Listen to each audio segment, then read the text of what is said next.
Gently close your eyes.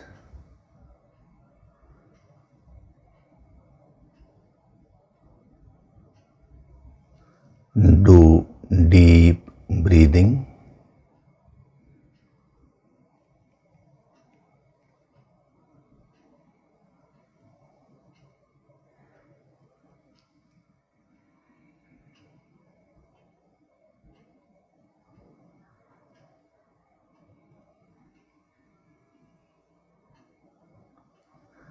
We will chant Om once together. Synchronize the chanting of Om with your exhalation. Breathe in.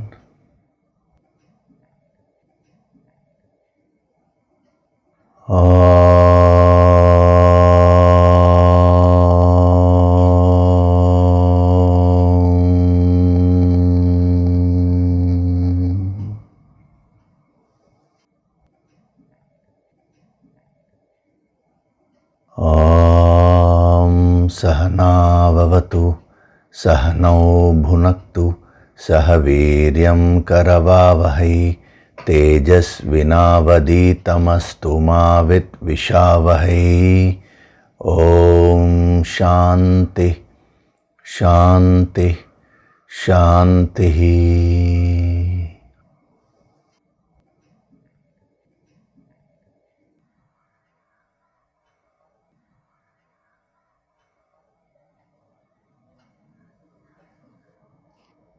Gently open your eyes.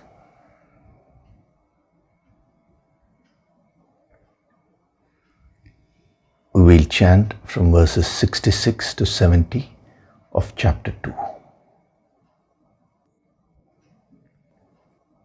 Nasti buddhirayuktasya, Nasti buddhirayuktasya, nachayuktasya bhavana, nachayuktasya bhavana, nacha bhavayata shantihi, nacha bhavayata shantihi, ashantasya kutah sukham, ashantasya kutah sukham, indriyanam hi charatam, indriyanam hi charatam, yanmano vidhiyate, yanmano vidhiyate, tadasya harati prajñam, tadasya harati prajñam, vayurnavamivambhasi, vayurnavamivambhasi, tasmadhyasya mahabaho, tasmadhyasya mahabaho, nigrihitani sarvashah, nigrihitani sarvashah, indriyanindriyarthebhyah, indriyanindriyarthebhyah, tasya prajña pratisthita, tasya prajña pratisthita, ya nisha sarvabhutanam, ya nisha sarvabhutanam, tasyam jagarti sanyami, tasyam jagarti sanyami, yasyam jagrati bhutani, yasyam jagrati bhutani, sa nisha pashyato muneः, sa nisha pashyato muneः, आपूर्यमाणमचल प्रतिष्ठम्, आपूर्यमाणमचलप्रतिष्ठम्, समुद्रमापः प्रविशन्ति यद्वत्, समुद्रमापः प्रविशन्ति यद्वत्, तद्वत् कामायं प्रविशन्ति सर्वे, तद्वत् कामायं प्रविशन्ति सर्वे, स शान्तिमाप्नोति न कामकामी, स शान्तिमाप्नोति न कामकामी. Hari Om, and a very good day to all of you.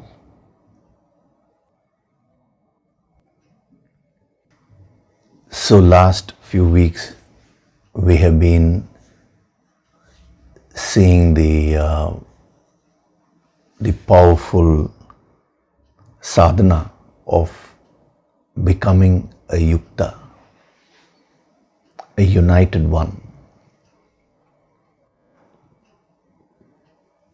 The various dimensions we were seeing at different levels of your personality.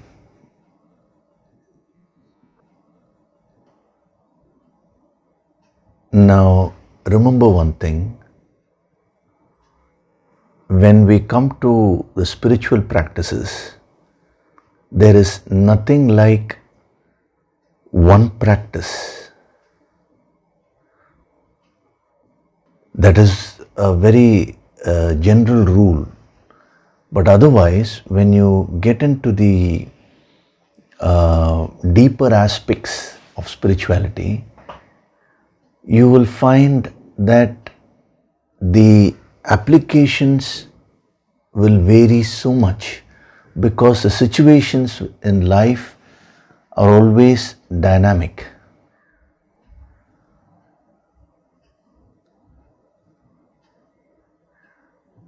If you observe a master, he will respond to that particular situation in a particular way. That is what we are going to see today regarding the next dimension of yukta. Last week I had mentioned to you that this question will come at some point of time. How do I practice all this together? See, if just one or two points are given, and when it is said that both are essential, you need to practice them in your life, that is fine. But 6-7 points are given because different dimensions are there. And then when it is said that follow all of them in your life, any sadhak will get this question, because how do I follow all this together in my life? Is it really practical? Now, in order to answer that, first of all, you need to understand one basic thing. That is, you are existing as a multi-dimensional personality. Your existence is not unidimensional. See, we have a tendency to see only one aspect of life, one aspect of any problem. But your existence is not like that. See, right now, when you're watching this, now your eyes are seeing, your ears are hearing, you are breathing, you're feeling also, depending on what I'm giving here. And it's not only a question of what I'm giving here, which point goes and triggers which emotion in you. So you do feel, and you are also thinking. All of these are happening at this moment. And not only are you thinking, your consciousness is also attuned to the Master at the spiritual level.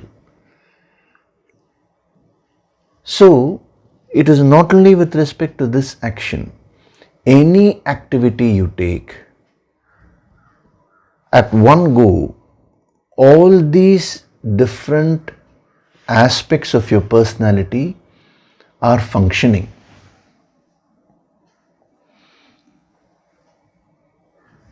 Now, since all these aspects of your personality are anyway functioning together, what these great masters are saying is that ensure that each aspect of your personality is in a state of yuktaha.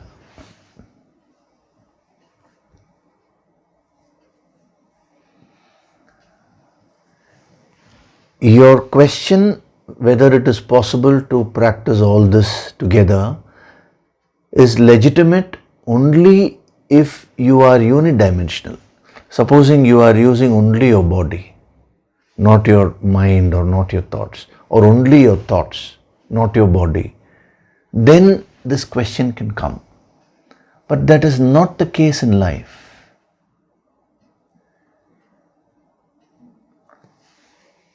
Supposing you are using your physical body, your emphasis may be on the physical action, but that physical action will be complete only if you're breathing. Supposing, let's say, right now you're listening to this discourse, but your breathing is very irregular. Now that will disturb your concentration, that will not allow you to receive this properly. Similarly, it is impossible to take away your emotions or thoughts. It's impossible to isolate them and say that only this aspect of my personality is functioning. Just as within the physical body, your whole body has to function in a coordinated way. One organ or one part alone cannot exist. Similarly, if you go to the other dimensions of your personality, which is the pranic level, the emotional level, the thought level, the spiritual level, all these dimensions are existing and functioning together.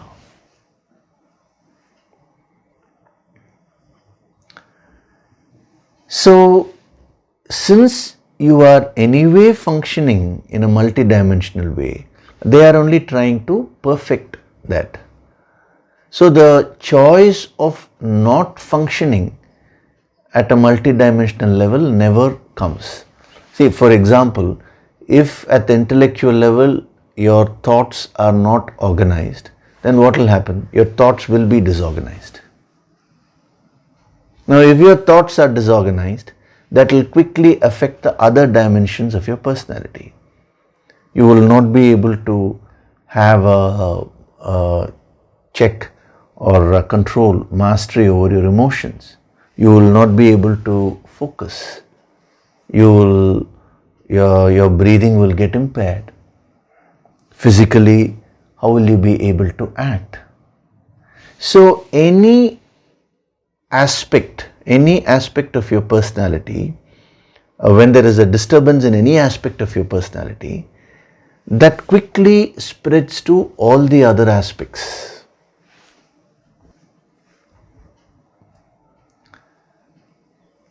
So it is very much necessary for you to gain this whole wisdom and start attaining mastery over yourself in totality, not just one aspect.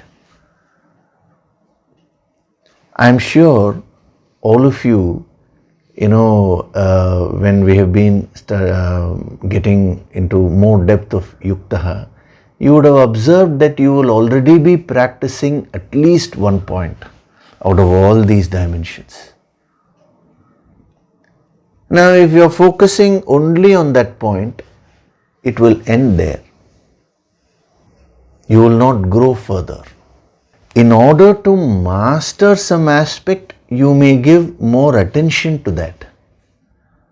But you should not be satisfied with merely any one aspect of this wisdom. For example, if you say, yes, now I have gained more focus, or now I am able to organize things much better. And if you stop there, what will happen is, that is, when I say if you stop there, what I mean is if you don't attend to the other aspects, now some impurity some disturbance will be created in some other aspect, and that will quickly spread to this aspect also, and whatever little thing which you are doing now will also go away.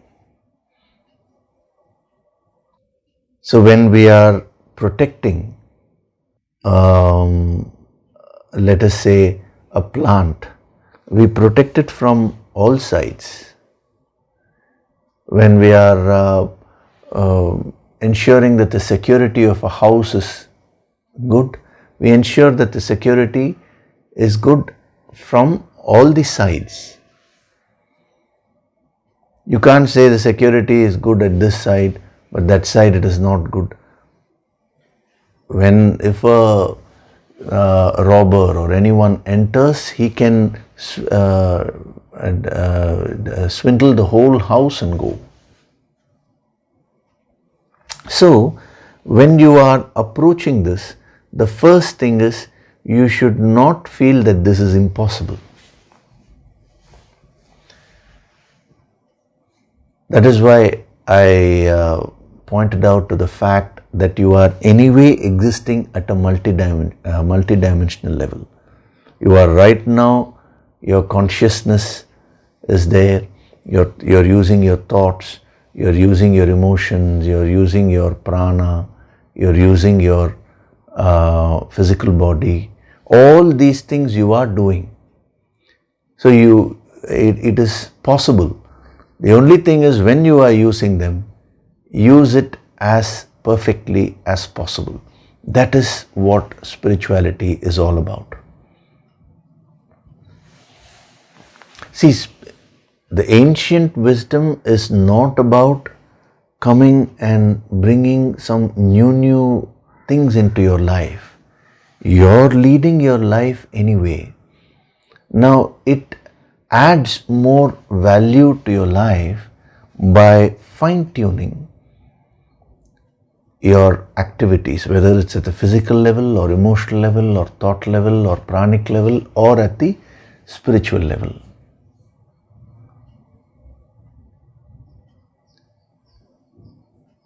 So, what is the next dimension of yukta?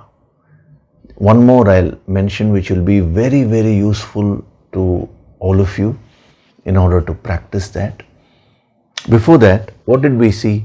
At the spiritual level, yukta means being united with the infinite. At the intellectual level, yukta means keeping your thoughts organized, doing things in a very organized and systematic way. At the mental level, it means focusing on whatever you're doing, avoiding the distractions, and bringing a lot of passion into what you're doing. At the pranic level, you're filling your pranic body with a lot of prana, pran shakti, the cosmic life force energy. You do deep breathing and other practices, other things which will increase your prana. And at the physical level, we saw last time, being active, diligent, not giving room for tamas, laziness. And the other thing is moving from being merely talented to becoming skillful, and then gaining a lot of experience through your efforts and becoming a master in your field. So these are all the various dimensions of yukta. Now, when it comes to the application, this question will be there. Now, in a particular situation, which aspect should I focus on? No doubt all these aspects should be practiced in a general way, but when it comes to the application, you may have to focus on one particular aspect, one or two aspects. The emphasis will be given to one or two aspects. Now, how do you decide which one is that? For example, in a given situation, should I use my thinking or should I use my emotions? I am giving an arbitrary example. You're relating with your near and dear one.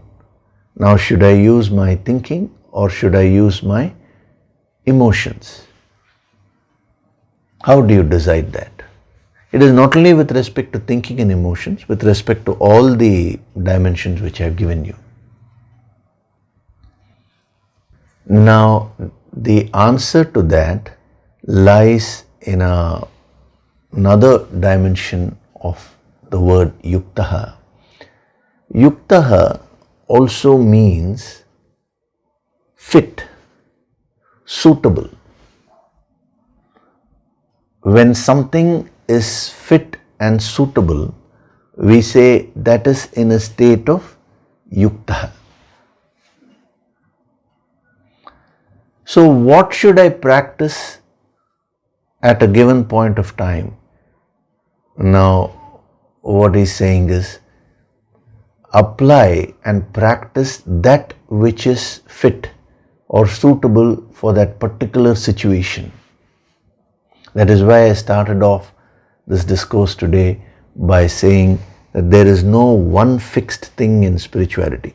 Principles will be fixed, but when it comes to application, you cannot say that you have to act in a particular way throughout your life. It is not possible.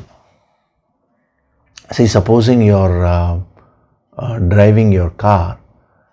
Now, if you're learning car driving and you ask the instructor, now should I turn left or should I turn right? How, when I go on the road, how should I turn?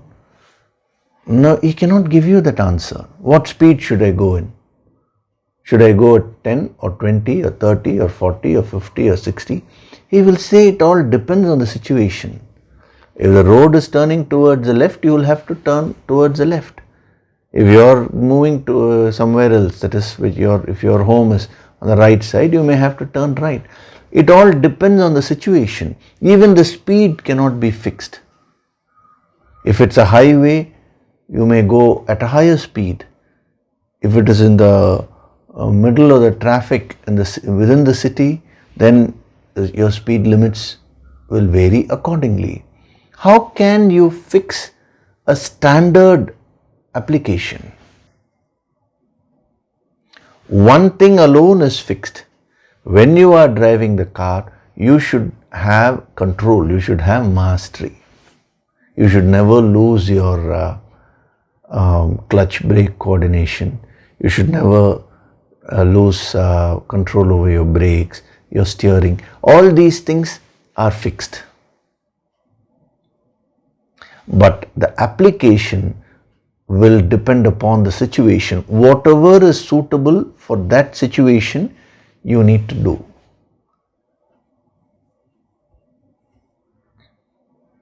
Should I apply the brake or not? It all depends. Supposing there is a vehicle in front of you or there is a block in front of you, then you may need to apply the brakes. Assuming that that vehicle has also stopped, When there is no block in front, you may not apply your brakes. You may move. So, how to find out? See, what is suitable or fit in any given situation? Some parameters I will give you, which will help you so much in practicing this. So just as in car driving we say the mastery is the key, similarly with respect to yuktaha, the being united, that is being a yuktaha is the fixed principle. But which aspect are you going to lay emphasis on? So what you need to do is, you need to consider two parameters in any given situation. The first parameter is, what is my goal? See, whenever you want to decide something, remember, you require a reference point to decide. If you don't have any reference point with respect to a situation, then you will not be able to decide. Rather, you will just impulsively act. So, what is the reference point in your life? The goal which you have fixed. In order to practice this, first of all, you need to fix a goal. Many people, they don't have any goal in life. It shouldn't be like that. According to your level, you need to fix a goal. So there are two kinds of goals. One is the absolute goal, which is self-realization, God realization, becoming a sthita prajna, becoming enlightened. And then you have what is called as relative goals. Relative goals are the goals which you fix at your level. Okay, you want to become a sthita prajna, but right now, let us say at the emotional level, you go totally out of control with respect to a particular emotion, then you should fix some goals there. Or let us say you're very, very lazy in life, but you do have an ultimate goal of wanting to get enlightened. So that is your ultimate goal. The relative goal should be, let me become more dynamic, because the laziness otherwise will not allow you to progress further. So in any given situation, if you want to decide which aspect of the yukta I need to practice, you need to consider your goal. This is number one. The two factors I am giving you, if you use these two factors, it will be very easy to decide. So what is the ultimate goal in my life? Enlightenment. What is the relative goal with respect to this particular situation? So you need to have relative goals in different areas of your life. You need to have goals with respect to your physical body. You need to fix goals with respect to your emotional level, with respect to your intellectual level, with respect to your spiritual level. Have you ever considered how you want your body to be? It is not just sitting and dreaming. I'm not talking of that, but consciously have you fixed, have you decided, these are the things which I want in my life with respect to relationships. What do I want to experience with respect to my career, my work? What are my goals? There is a tendency to just mechanically act without any deliberation in life.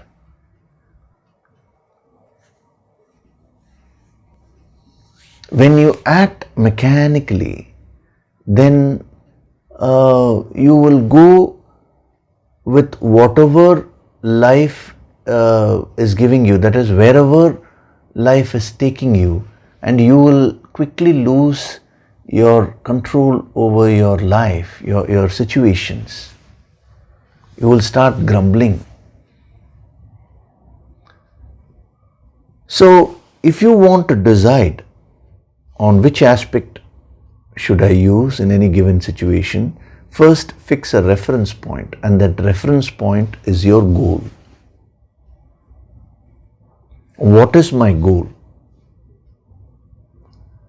Now, once you decide on your goal, that is, the goal should already be fixed. Once your goal is very clear, then you have a reference point. This is number one. Number two, what is the best method in this given situation for me to achieve that goal? Out of the various dimensions which have been given, which dimension, if applied more, will help in achieving that goal? I'll give you an example, then it will become more clear. Let us say you are working very hard in your office, but the stress is too much. You are unable to handle the stress. So much of work is there, so many tasks are there to be completed within a limited time, and you're very highly stressed. You don't know what to do. Now in that situation, now how do you apply this? First thing is, you ask yourself, what is my goal? My goal is I want to complete all these tasks within this given time. Okay.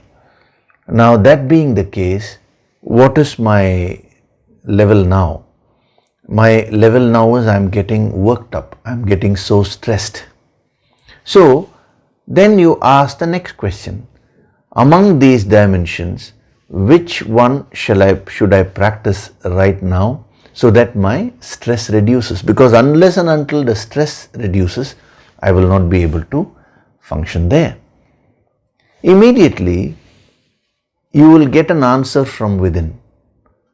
It may either be, again there is no standard application there, it all depends on each person. That is why I am giving this as an example, but you need to see what is applicable in your life. So for one person, he may feel, yes, right now I will apply the dimension at the pranic level. I will do deep breathing. The moment I do deep breathing, the mind will calm down. I'll be able to function. Or for another person, he may feel, my thoughts are, since so many activities are there, the thoughts are running from one activity to another without completing anything. So let me first organize. Within that time, I will fix more time slots and say, from this time to this time I will do this work, from this time to this time I will do this work. So the moment you organize it that way, then your efficiency increases. So if you use these pointers, you will be able to easily come to a conclusion and practice this wonderful sadhana of yukta.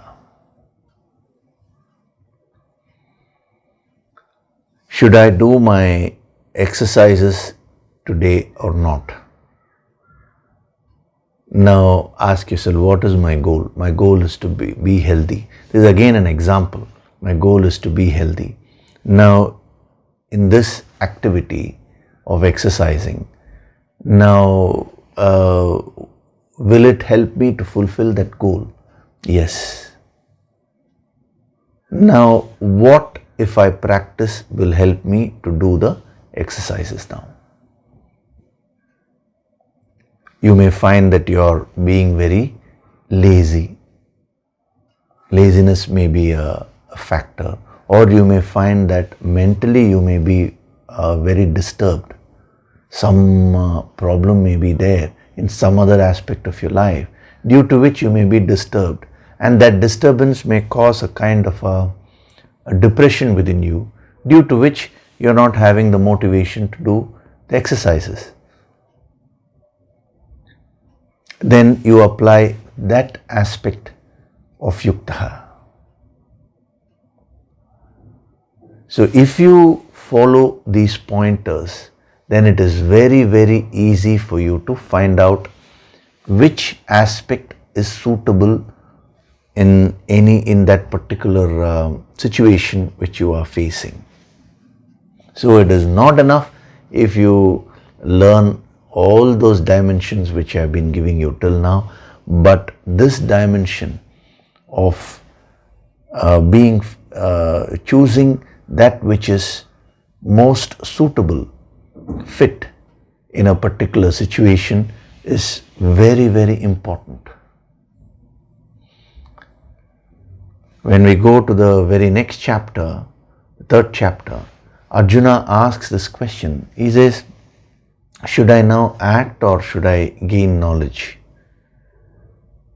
Now Krishna does not give a standard answer.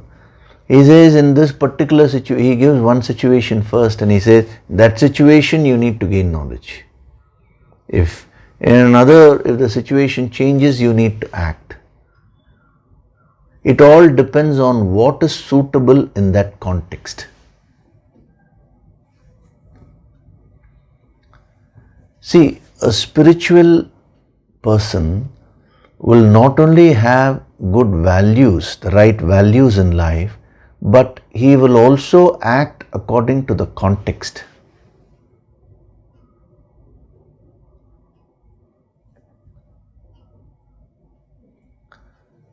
See, there was a man who came to me. He had a heavy loss in his business and he was unable to repay the loans and all that, and the loans got accumulated over a period of 10 to 12 years. And he was facing a situation which was very, very intense. The pressure was very intense. Now he came to me and he was asking me, now what should I do? I said, first thing is your stress needs to be handled. Otherwise, you will not be able to think clearly and decide what steps you need to take. So he was already attending the Sunday discourses. Told him, are you doing your yoga sankirtan sadhana on a daily basis? He said, no. I asked him why. He said, I want to do it, but the problem is the moment I sit for the sadhana, the pressure of the loans and all these come and flood my mind.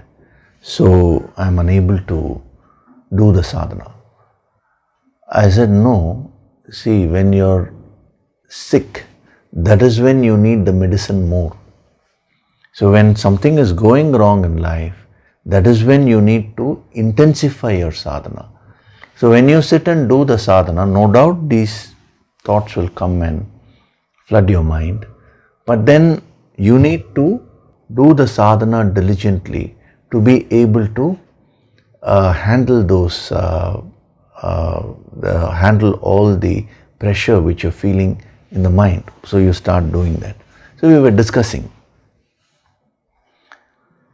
And then when it came to the practical tips, I was saying first thing is you need to cut your cost, that is expenses. When you're having a lot of loans, now you need to decide what are the expenses you're doing, whether these expenses are necessary or not. You should go into a survival mode. Like supposing you're put in a forest for a month. Now, how will you survive there? That is what they call as a survival mode. You need to learn to live with the basics. You need to learn to sleep on the floor and sleep, go off to sleep. You need to learn to live with basic things like fruits and other basic food items.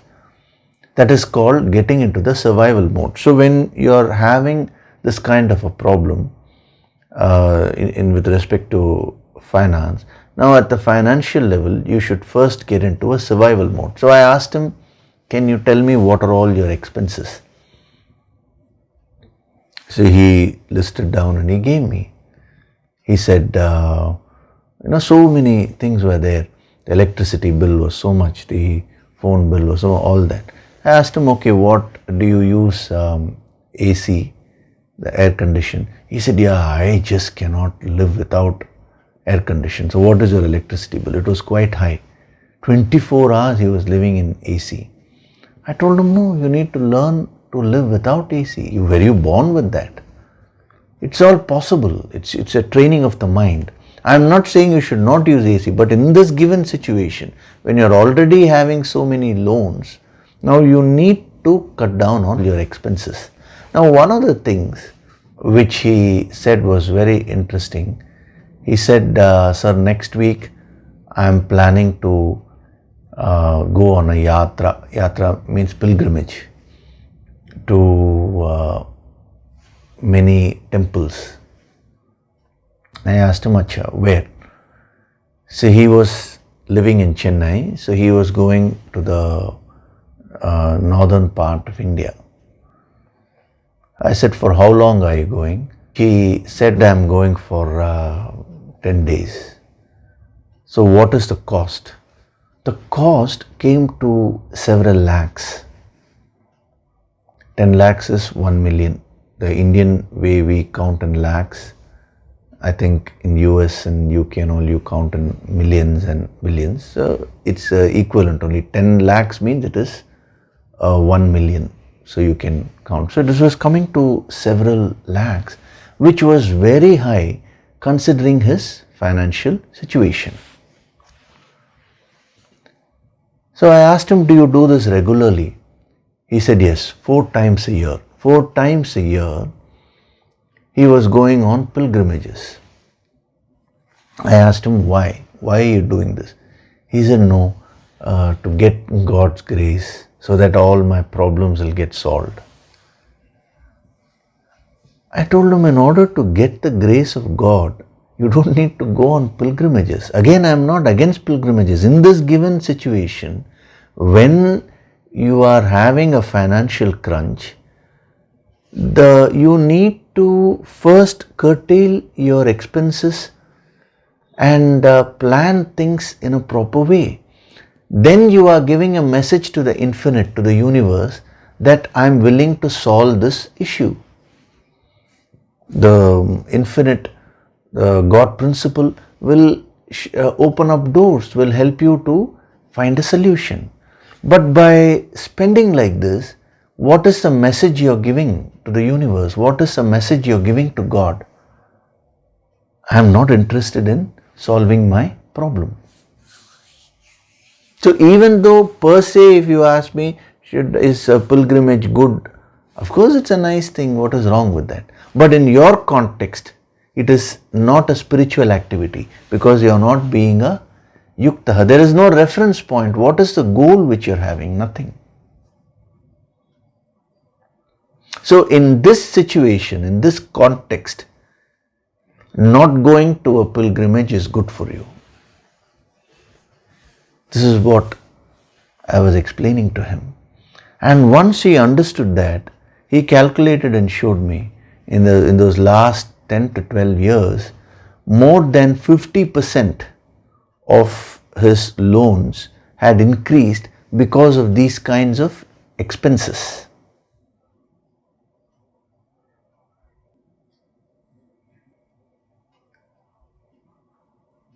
So you need to determine the context.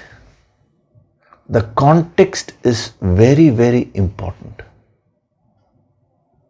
Without the context, the principle has no meaning.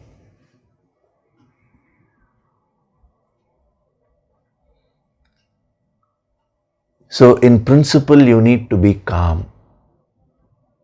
Now, depending on the context, should I talk or should I not talk in any conversation? How much should I talk? All that will depend upon the context. Like this, you can see where you can pick up various examples from your own life and see how you can practice this dimension. This dimension of applying that which is fit or suitable in that particular situation will help you to become a yukta, will help you to master the other dimensions. If you don't apply this, then all the other dimensions will go out of proportion.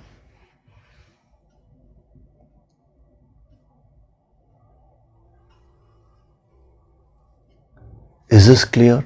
It is a very, very important dimension. I wanted to first cover all the other dimensions with respect to the different aspects of your personality, and then finally give this. Because without covering the other dimensions, if I had given this earlier, that wouldn't have had any meaning, So this dimension is what will help you to balance out your life. It will help you to practice and master all the other points which were given. Do that which is fit or suitable in any given situation. In Tamil, there is a beautiful phrase, idam porul eval. Idam porul eval means to give the gist of that meaning. Consider it depends on what place you are in, what context. So we can just use the word context. Depending upon the context, you need to act. And how do you determine what is fit, what is suitable in that situation? I gave you a couple of tips. The reference point should be your goal, and which one will help you to achieve that goal in that particular situation.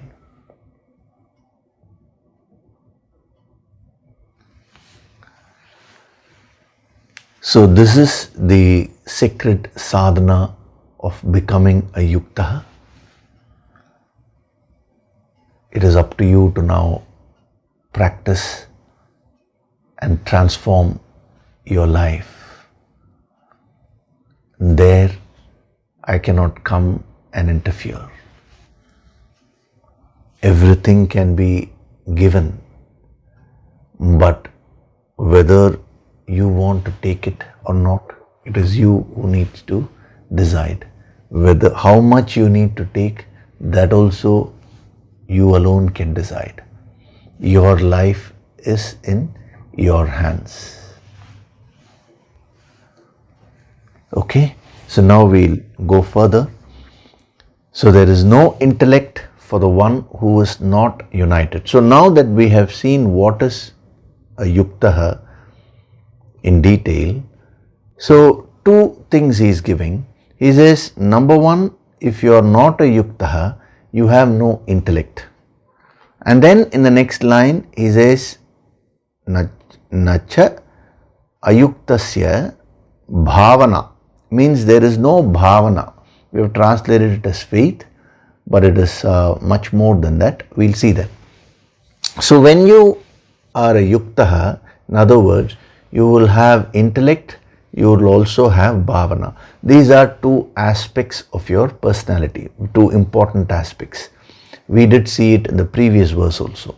Intellect means the thinking, the presence of mind, all those aspects.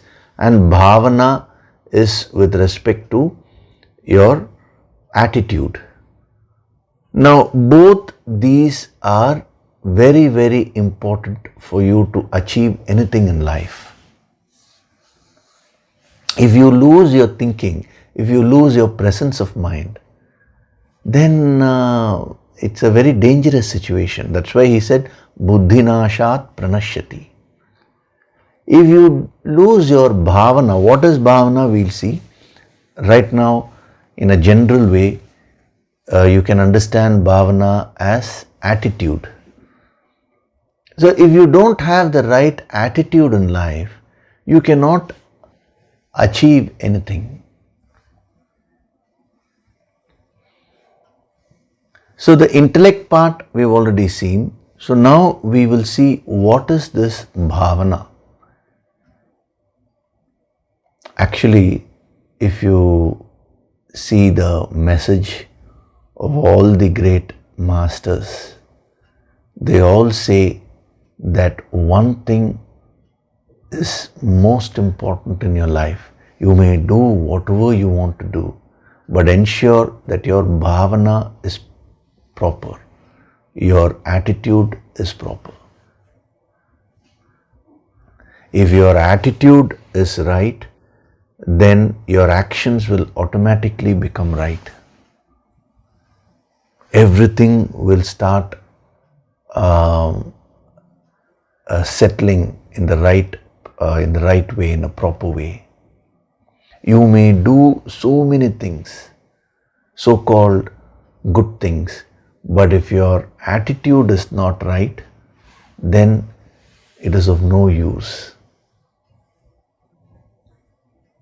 I gave you that example of that person who was having a financial issue. There is too many loans, and he was saying, I want to go on a pilgrimage.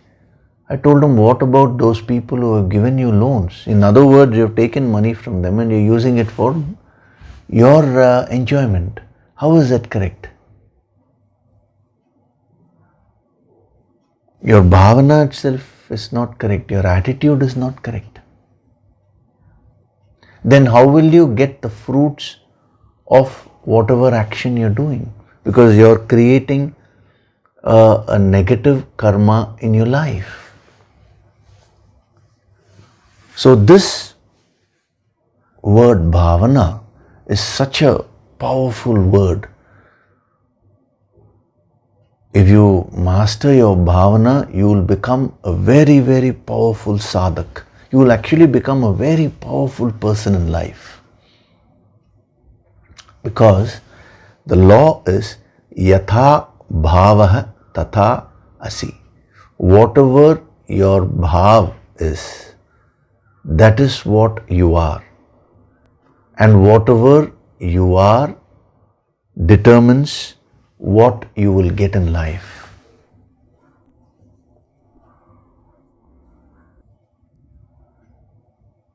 If you are positive, you will attract positive things in life. If you are negative, you will attract negative things in life. But what determines whether you are positive or negative? It is not merely the actions which you do or the words which you speak. All those are there, but the central factor is your bhavana, your attitude. Even right now, you're watching this the yogic approach. You're doing the sadhana of absorbing this yogic approach of the Bhagavad Gita. Is this good or bad? It depends on your attitude. Supposing you're listening to all these lectures because you want to go and give all these points to somebody else and make money out of it, let us say. Then your bhavana is not to transform yourself. You just want to know a few points so that you can use it. That's all. Whereas if your bhavana is, let me just surrender and receive the sacred wisdom so that my life will get transformed, so that I will get transformed and I will also radiate peace and happiness towards everyone, so that I will be able to serve humanity better. If that is your bhavana, then this action of listening to this discourse will help you tremendously.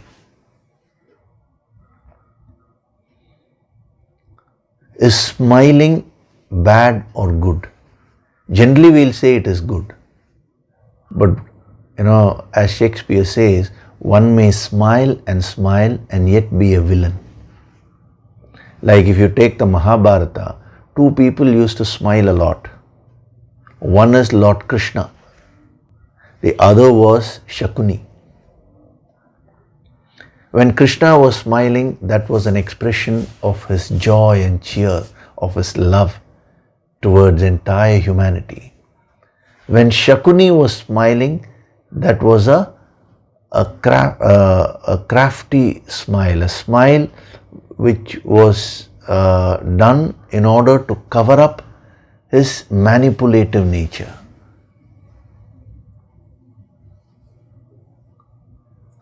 So based on the bhavana, Krishna, he is an exalted spiritual person. He was an avatar, whereas Shakuni was a villain. So it is not your actions that matter. It is your attitude, it is your bhavana behind that. When you go to a master, he will not look at merely your actions. Just because you go and say, oh, I bow down to you, doesn't mean now he'll immediately give all the wisdom. No, he will first check what is your bhavana. Are you committed? Is your intention pure? All the siddhas, what they say is, everything is bhav.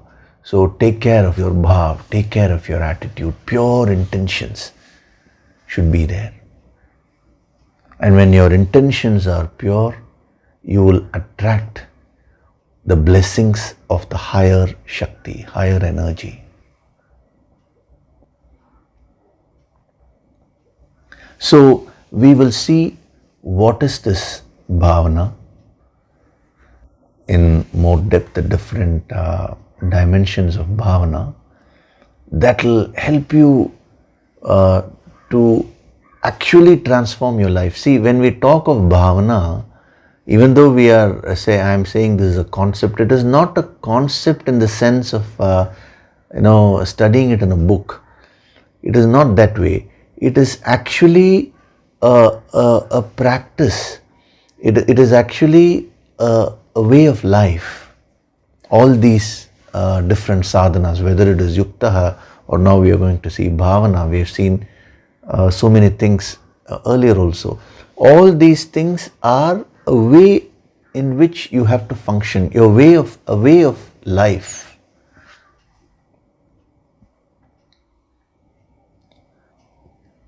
So what is this bhavana? The first meaning of bhavana, first dimension, is bhavana means devotion. It means feeling, emotions. And it also means devotion or faith. See, we have used I've taken the word faith and put here. Some word we need to put.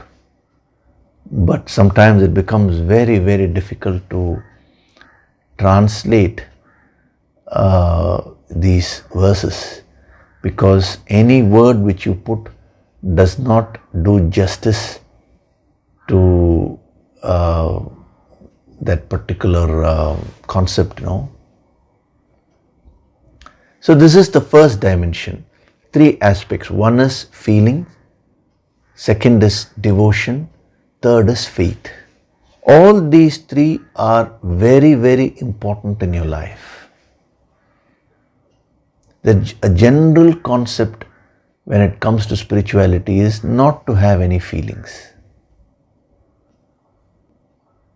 People think that a spiritually advanced person, a master, is one who is devoid of emotions. No.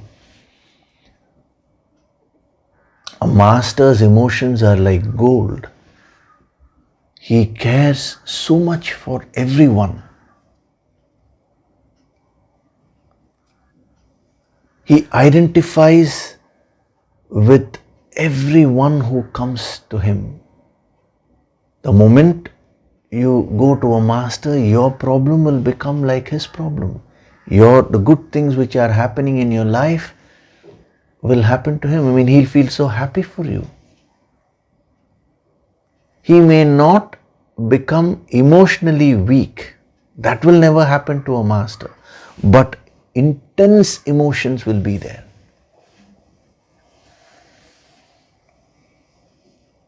And not only will he have emotions. See, bhavana means devotion. Devotion is the highest form of emotion you can have. When the emotion is directed, emotion of affection or love, when it is directed towards the world, we call it love. When it's directed towards the higher, we call it devotion. Love and devotion mean one and the same. The direction is only different. When love becomes 100% unconditional, that is what is devotion. What is devotion?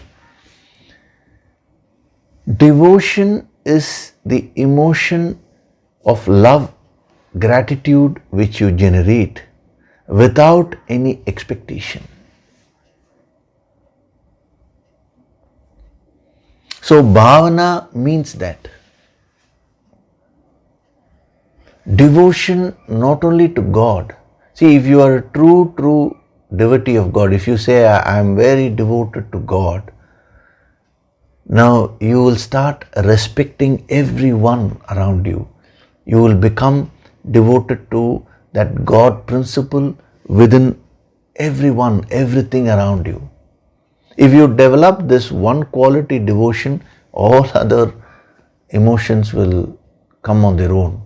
See, the moment you are devoted truly to that infinite power, to that God principle, then you will start respecting others because that infinite is there in everyone.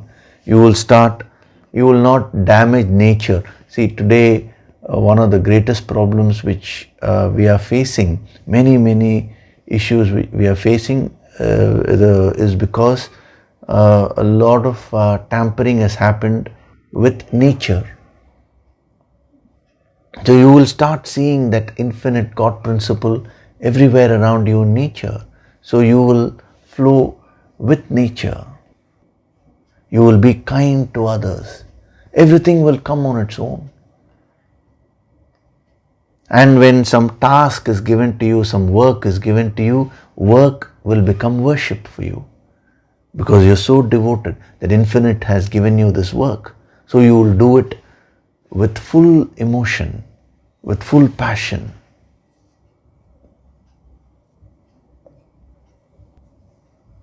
So that is why that is a very important dimension of bhavana. So number one, emotions. And out of all the emotions is devotion. If you can develop devotion towards the higher. See, developing devotion towards the higher is much easy. So actually devotion is not restricted only to God. It is restricted to everything. But when it comes to other things, you will be looking at all the faults. At least when it comes to God, you will not look at the faults. But even there, people start finding faults with God also.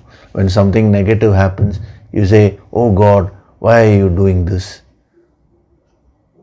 Which means I am perfect, and why are you being so cruel? That is the inner message, And the more devotion you will have, the more faith you will develop. Faith in yourself, faith in that supreme power. When you have faith, that self-belief, belief in your limited self and belief in your higher self, which is the God principle. Now with faith, you will develop so much of confidence and you can achieve anything you want. A person who does not have any faith will not be able to sustain his or her efforts. Will this happen or will this not happen? Oh, attend the Sunday discourses, your life will get transformed. If I attend the Sunday discourses, is there a guarantee that my life will get transformed? What if all these principles will not work? The moment you lose your faith, doubts will start creeping in.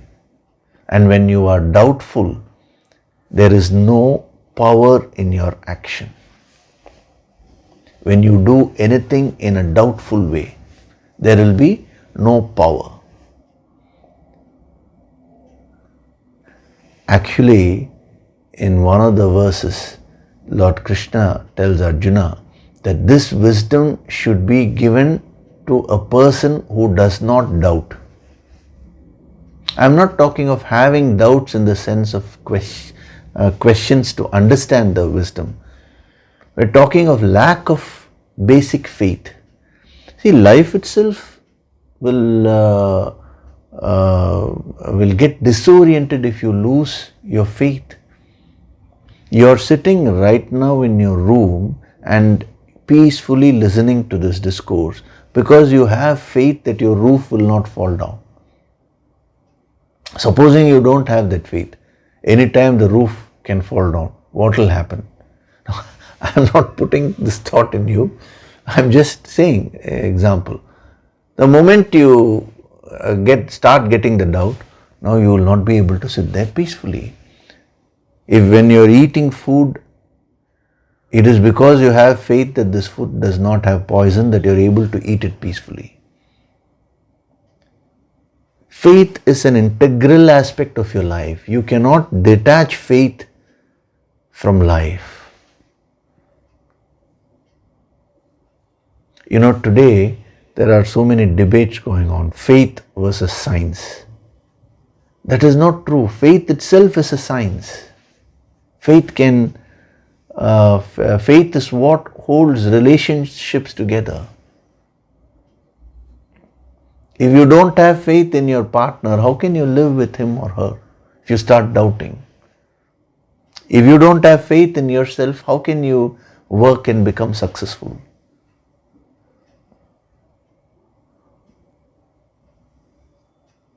Even a scientist who wants to invent something, he has faith that that thing can be invented, that possibility is there. Otherwise, he will not be able to put that effort at all.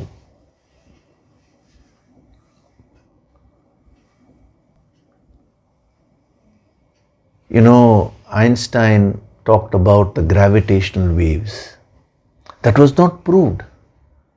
It was a theory.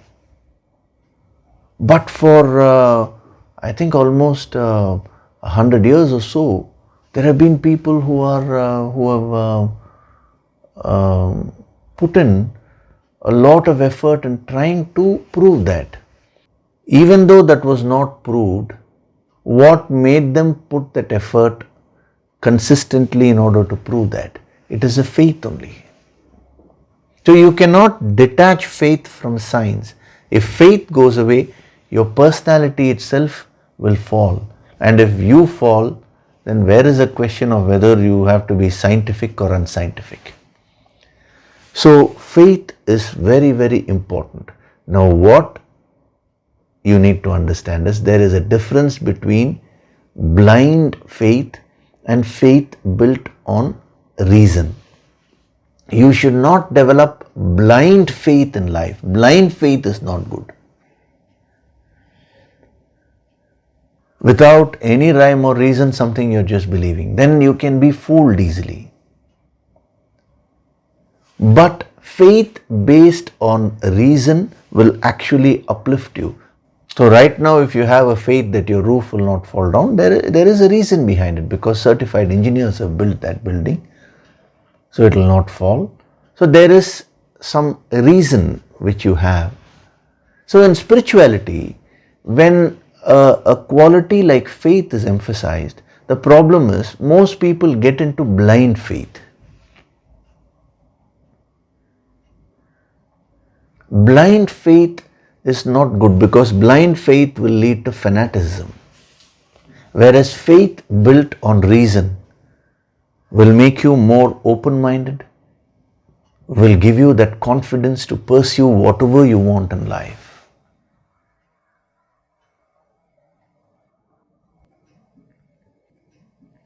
A sadhak develops tremendous faith in the infinite, not blind faith.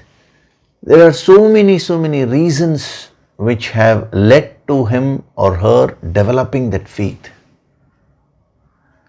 Every day when you eat food, you take the food, put it in your mouth, chew it, and then you gulp it.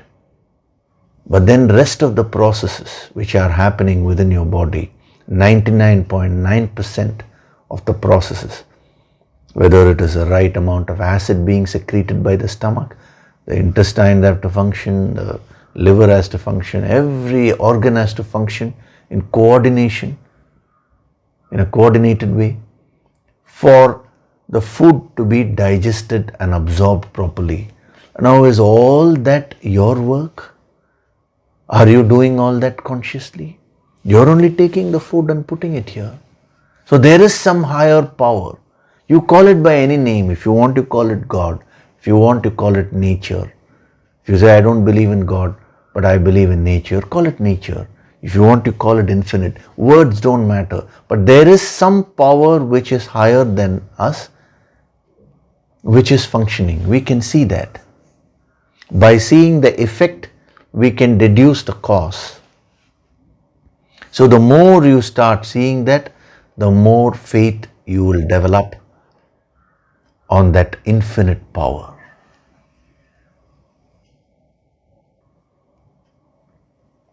And when you begin to see that the same infinite is there, the same infinite which is there in the cosmos is also present within you, then you start developing immense faith on yourself. That self-belief. Self-belief is the key to spiritual development. In the Upanishads, it is said, spirituality, that is enlightenment, is not for weak people. So the moment we say self-belief, we are not talking of ego here. That is developing a superiority complex. You should neither have a superiority complex nor should you have an inferiority complex. So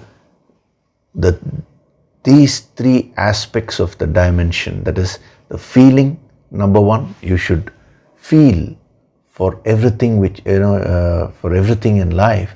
Without feelings, you're very dry, And number two, develop devotion. That is the best emotion among all the emotions, because that emotion will give rise to all the other positive emotions.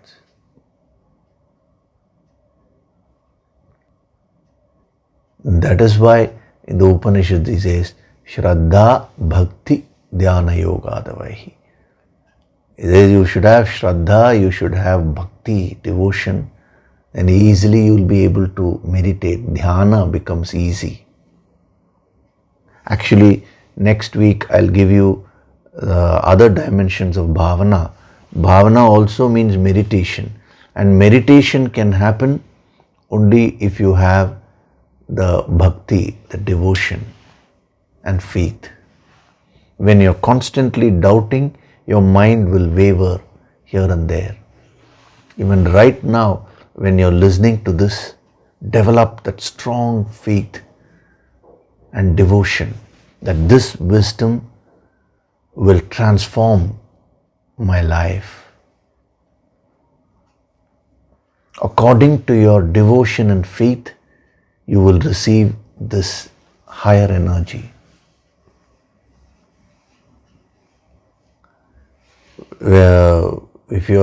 When you attend the higher empowerment programs, come with full bhavana, with full feeling, devotion and faith.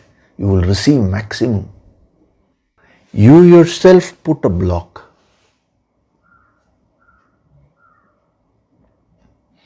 Someone asked me, can you teach me how to read others' minds? I said, no. It's a very dangerous thing. Unless and until you are completely detached, it is better you don't read others' minds. Then you will not be able to relate with everyone. Today you are able to relate with others because you don't know what is going on in their minds. There is a faith, there is a hope. Once you come to know, you need extraordinary detachment to be able to see a negative quality as a quality and not mix it up with the person,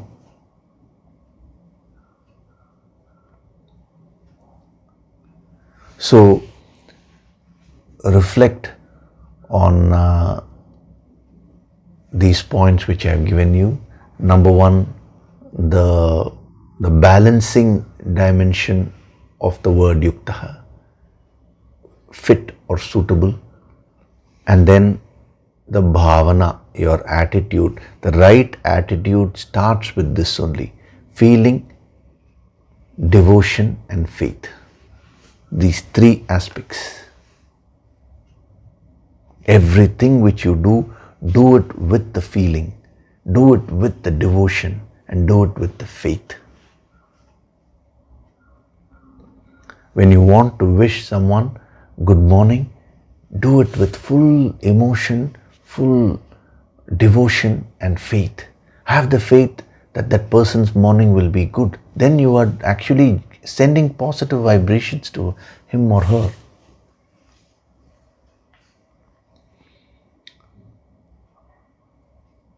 A master has full emotion towards his students.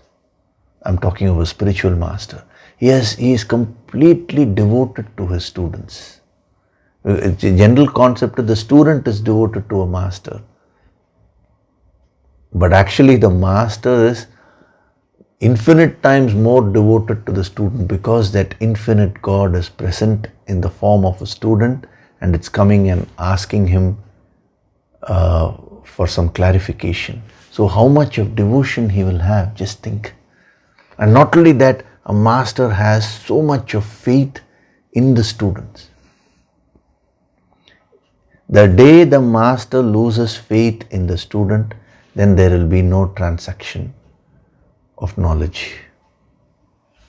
Why is it that all these great yogis, they have given this ancient wisdom? Why that effort to give that wisdom? Because they have faith in everyone, that as a human being, you have that infinite potential.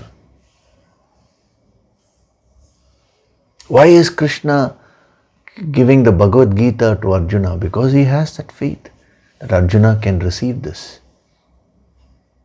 So don't put yourself down. Don't put others also down. Don't put yourself at a higher pedestal also. It is not required. So think about this, reflect on these points. Now before we do the meditation, I will take up a few questions. Some questions have come regarding the Yoga Sankirtan program, the empowerment program. So we will just see them now. First question has been asked by Geeta Visukumar ji. So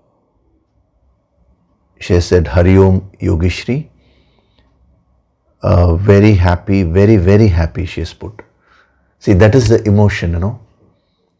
Very happy and proud to share that many positives are happening after the 22 days ancient secrets of life. So she has given many things like health is improving and relationships have become better.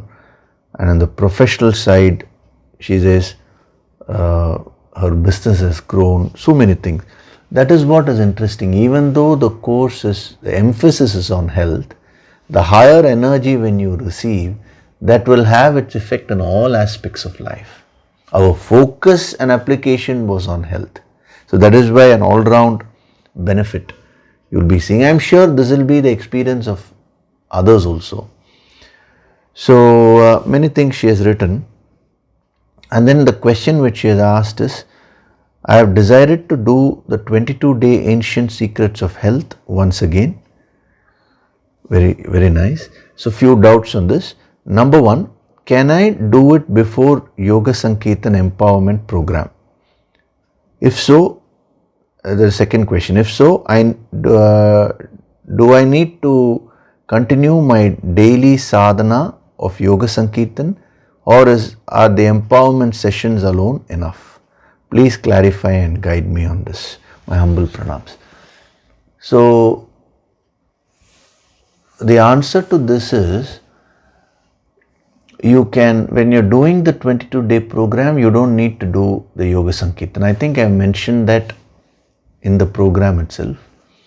So that is not applicable only in December. Anytime you do that, during those 22 days, you don't need to do the Yoga Sankirtan sadhana. See, ultimately it's all the higher energy only. So 22 days you are meditating with the master and receiving the higher healing Shakti, and you're receiving the empowerment. So there is no difference.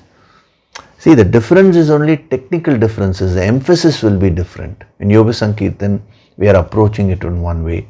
22 days, there is a Kaya Tattva, we are approaching it in another way. But it is all the same higher Shakti only. The applications are different. So, since you're going to do this 22 days again before the Yoga Sankirtan, during that time, that is a very powerful sadhana. 2 hours every day. Some days it was 2.5 hours. More than 1 hour, 1 hour 15 minutes, and also some empowerment meditation sessions are there in that. So you're doing so much. So just follow those basic rules, that should be fine.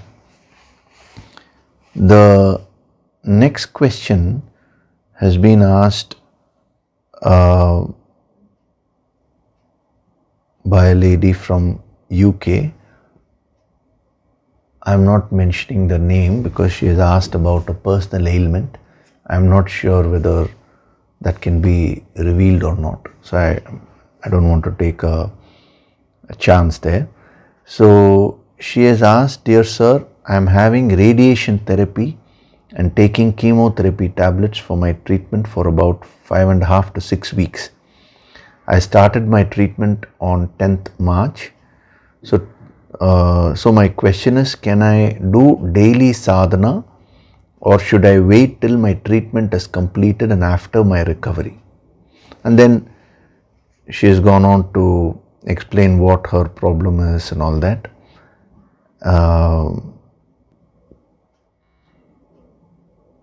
And she's also mentioned that so many benefits she has received, all those things she has mentioned. So this is very, very important. As I said, when there is a problem only, you need to actually intensify your sadhana. So I know that you also attended the 22-day program. So you don't need to wait till the chemotherapy is over and all that. See, sadhana you should do on a daily basis. The other forms of treatments, like in this example for health, they are the treatments. So sadhana will only increase the healing. That is, it will speed up the healing. So this sadhana, spiritual sadhana, whether it's of Yoga Sankirtan or Kaya Tattva, all these things, they will enhance the effects of whatever you're doing. If you're a doctor, they'll make you a better doctor. That's all these sadhanas. If you're an engineer, they'll make you a better engineer. If you're taking any external treatment, that treatment is for the body. Now this sadhana is for all aspects of your personality, which includes the body also. So it will enhance the effect of the treatment which you're taking. So I'm giving this message to everyone. Don't give any reason for not doing your sadhana. Whatever be your problem, whatever be your commitments, your schedules and all these things, just stick to this one basic thing. Set aside an hour or so for yourself and do this higher sadhana every day.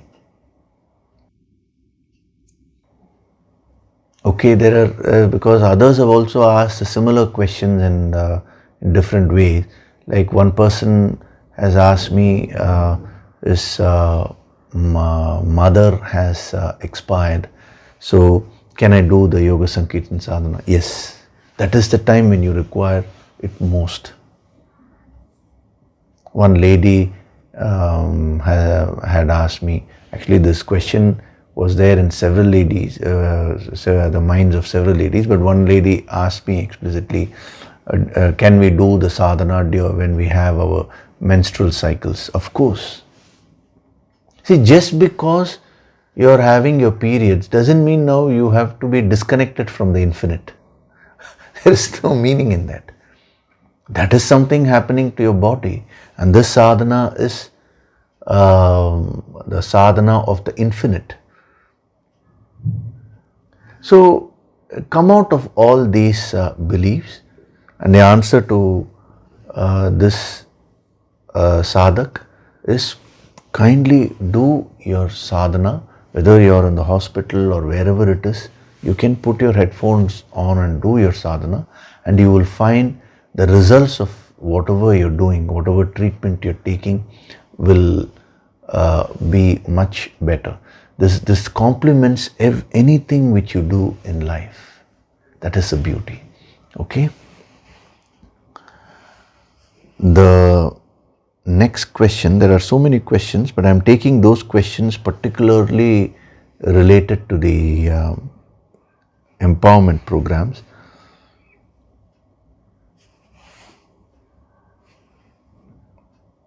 So the next question is from Ushaji. So Pranam Guruji, at the outset, may I thank you once more for the opportunity to take part in the April program. Thank you. So I have been listening to your lectures every day for the last few months. It has helped me tremendously. So whatever she has benefited, she has mentioned.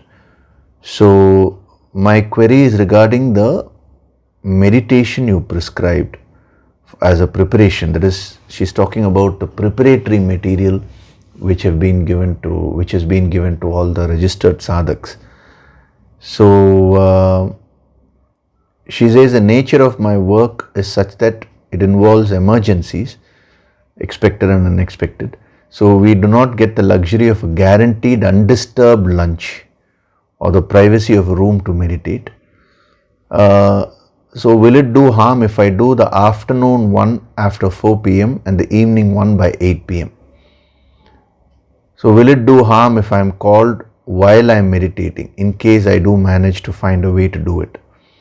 I would really like to be able to do what is expected the right way. Thank you.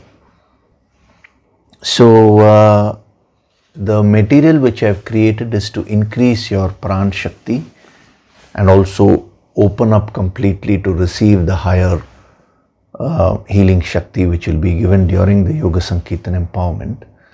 So the rule is do it on when your stomach is empty. So I said morning, noon and night. As general rule is before lunch, before breakfast, before dinner will be nice. But supposing you have some problems like these, due to which you're unable to do it before lunch, then give a gap of at least 3 hours after food, and then you can do this. So if you're doing it at 4 p.m., if you can have your lunch by 1 and then do it, that is fine. If you're doing it by 8 p.m., you have your dinner after that. I think that is within your control. So the principle there is your stomach should be empty, because in that meditation, I'm making you do very deep breathing. The more deep you will be able to breathe, the more your pran shakti will increase. And I'm also giving the healing through the meditation. I've asked you all to do 3 times. That it's just for a few minutes only. That material has been provided, I think, already. So when you do it 3 times a day, you get more connected to the higher, you get more connected to the master, and he gives healing through that. The effect enhances tremendously. So when your stomach is full, you will not be able to breathe to your full capacity. That is the reason. Okay, so you practice it and don't worry. There is nothing like a wrong way and right way and all that. If your bhavana is good, I can see that your bhavana is so wonderful. Your intention is so pure. So you will definitely get the higher grace. Okay. One more question is there. This question I will take up next week. That is the question pertaining to the Yoga Sankirtan empowerment only, but I will take this up next week. Okay? So now we'll do meditation. Sit in a relaxed way with your spine straight. Gently close your eyes.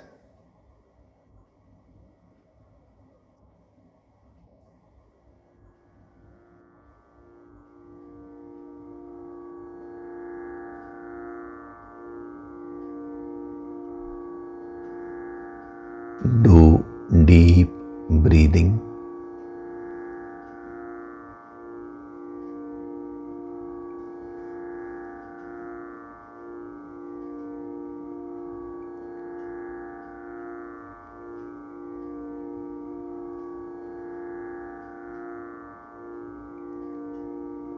With every breath, I'm becoming more and more relaxed.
I am going deeper and deeper into myself.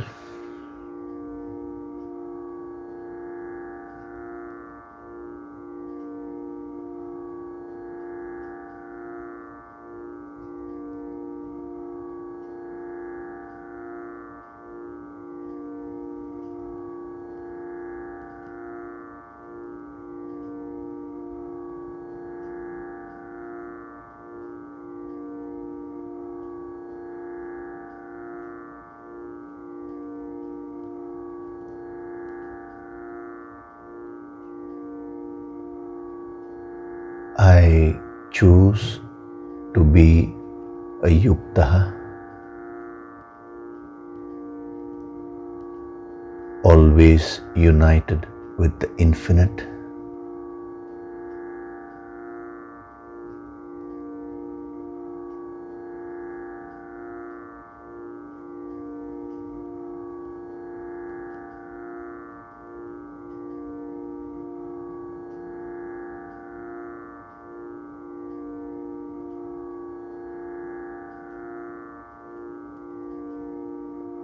From this moment onwards,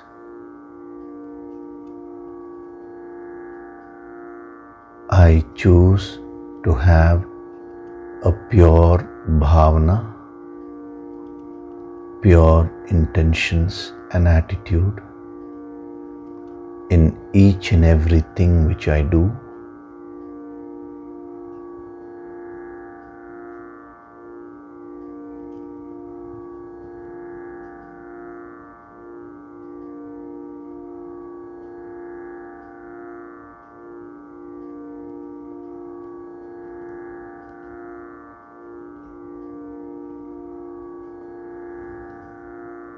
I choose to do everything with a lot of emotions.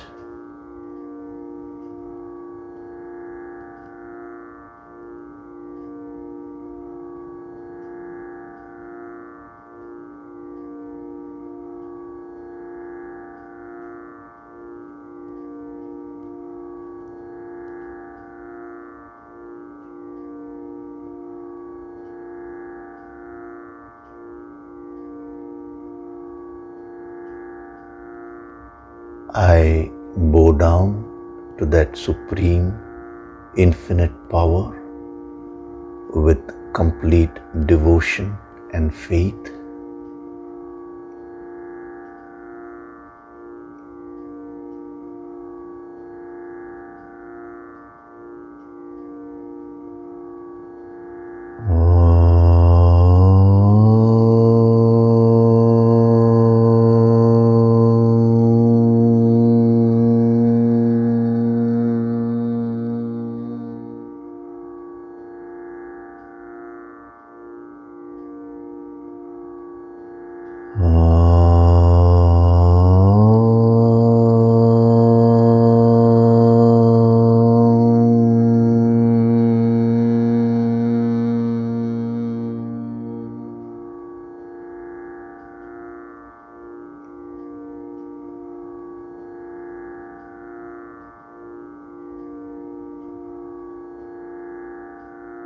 Offer your gratitude to God Supreme.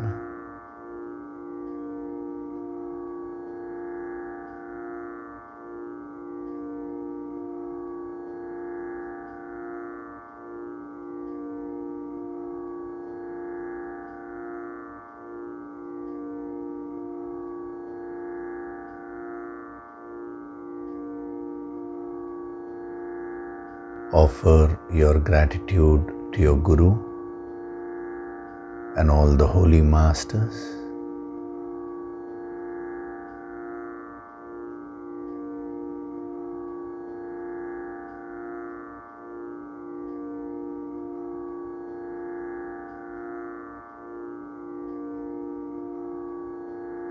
Slowly come back.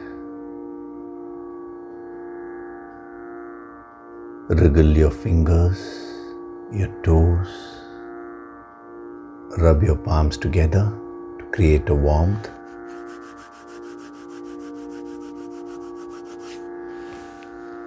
Cup your eyes with your palms.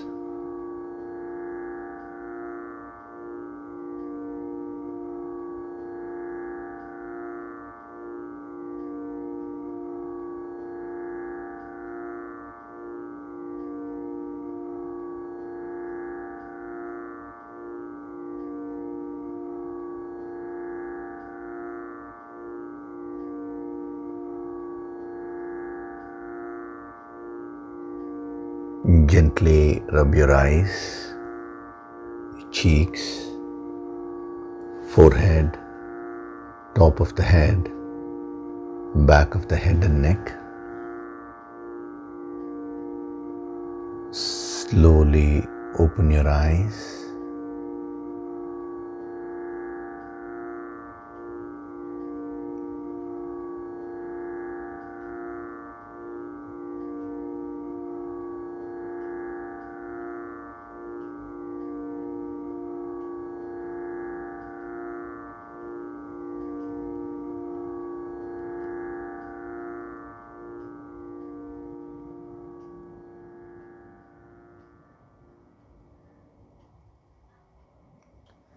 Welcome back.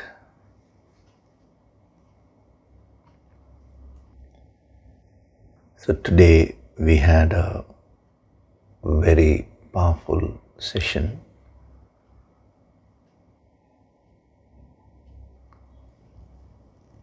Once you start practicing these various sadhanas which are being given, whether it is of yukta or bhavana, then we have some more also in this verse itself. So once you start practicing these, you will find that your life will, things will start changing for the better. Your life will start changing for the better. Every day, so many people, you're all sending me mails saying this wonderful thing has happened, that wonderful thing has happened in my life. I feel so happy for all of you. But my only request is, don't stop your sadhana when something good happens in your life, because your ultimate goal is to become one with the infinite. So you should not forget that ultimate purpose. And for the sadhaks who have registered for the Yoga Sankirtan Empowerment Program in April,